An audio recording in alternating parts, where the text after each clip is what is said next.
Hi, welcome to Supporting Your Neurodivergent Teenager.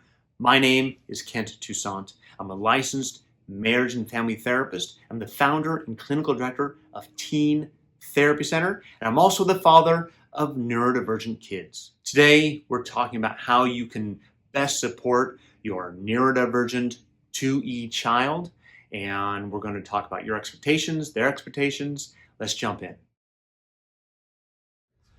Let's talk about leaning into your neurodivergent child's strengths. We all have to do things that we don't like to do, and we're adults and we do them because we have to. Your child, especially someone who is neurodivergent, may have a really hard time with this and really emotionally can't accept doing something that they really dislike. So it creates a situation where they feel they're wrong, they feel they're inferior, they feel the self-doubt, it just builds and builds and builds, and it creates this tension and the arguing between you and your child, which deteriorates trust and connection and relationship, which is everything we want to do to help promote your child's self-esteem. When we lean into our child's strengths, it's focusing on where their interests are, what they like to focus on, instead of focusing on the deficits. Because when we focus on deficits, your kid feels stupid, you feel helpless. And instead when we focus on strengths, it gives your kid a chance to focus on something they really like and they enjoy, and there's already an innate motivation to do that activity. So if your kid is really into programming, then how do we lean into nurturing that skill of coding and programming instead of trying to get them to creatively write, which they may not want to do? So we have to find some way for a child to channel their interests in a way that helps promote self-esteem, individuation, maturity, interaction with others. It's really important. Again, the more we focus on what your child likes, there's already an innate motivation for your child to do that activity, and it can help reduce some of the tension between you and your kid of trying to get your kid to do something productive and not a video game. We're going to talk now about how promoting healthy social activities is good for your neurodivergent child. Appropriate and healthy social activities for your kids helps them adapt to the real world. Neurodivergent people are as diverse as everyone else. Some people really like to be in social settings, some don't, some are in the middle. However, having some social connection is good for all humans. We are not lizards. We need to interact with people. But some kids who are neurodivergent have a tougher time with it. And that's okay. It's okay to find those avenues where your child can thrive or at least feel okay in certain social environments that are not just online. Online friends are great, but we need to have some face-to-face communication too. That can be, as one example, sports, music, robotics. There's no limit to what that can be, but it doesn't always have to be with same age kids. There are some kids who are neurodivergent who just have a tough time interacting with kids their age. They can interact with kids younger, they can interact with kids older or adult, but sometimes their same age isn't going to work. So how do we find avenues? One example, this is again just one of many, but I've had some kids in my practice who really connect with senior citizens, and finding a way for them to volunteer at the local senior center and talk to a lot of these grandparents who are living there is a great way for that neurodivergent child to lean into his strength or her strength. It could also be that maybe your teenager helps coach the local, 8-year-old basketball team because they really like little kids and coaching little kids. They just don't want to coach or interact with kids their same age in high school. So finding ways where they can interact with other people, doesn't always have to be the same age, can be really helpful for some kids adapt. When kids are in these kind of situations, they start developing patterns and experience of interacting, of developing patience and empathy, which are really important. Collaboration. There are some kids who are neurodivergent and some people who are neurodivergent who really like being in the coaching, teaching place. I've had a lot of kids who've grown up to want to go towards being a professor or someone where people come to them and it's very comfortable being in that situation. And if that's a strength, let's lean into that. So how do they interact with people to support others? It feels good for them to support others and help others. And that feels good for everyone. And that helps their own self-esteem, and that may help others' self-esteem as well. Creativity is great for everyone. Doesn't mean you have to be a professional at it. It's just a way to look at yourself, to explore your psyche, your thoughts, your feelings, have a better understanding of who you are. Whether you're neurodivergent or neurotypical or whoever you are, it's a really great way to have a better understanding and feeling of who you are, build self-esteem. So your child may not really be into creativity, but if your kid is open to it, again, not about being a professional, or they can be if they want, it's about identifying, exploring, and expressing who they are in a more constructive and healthy way. I think creative pursuits can help promote problem solving. Any kind of creativity is an exercise in imperfection. Ask any artist, musician, actor, whatever that is. It's never perfect. It always feels like it can be better.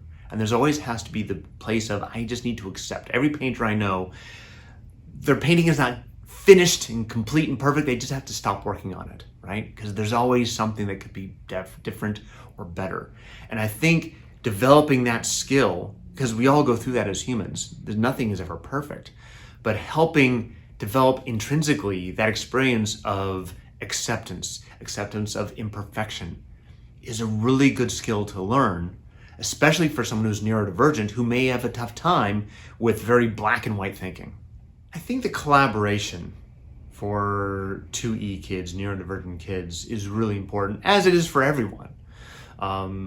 Most of us have to collaborate in our world, whether it's with our coworkers, our spouses, our kids, our friends. Very few of us can just be a dictator in our life and just tell everyone what to do. Sounds great in fantasy, it's just not a reality. So I think all people need to have this experience of how to collaborate and tolerate that it may not be all their idea, that they may have to share in the idea. And then some other people, you may need to, what's the word I'm looking for?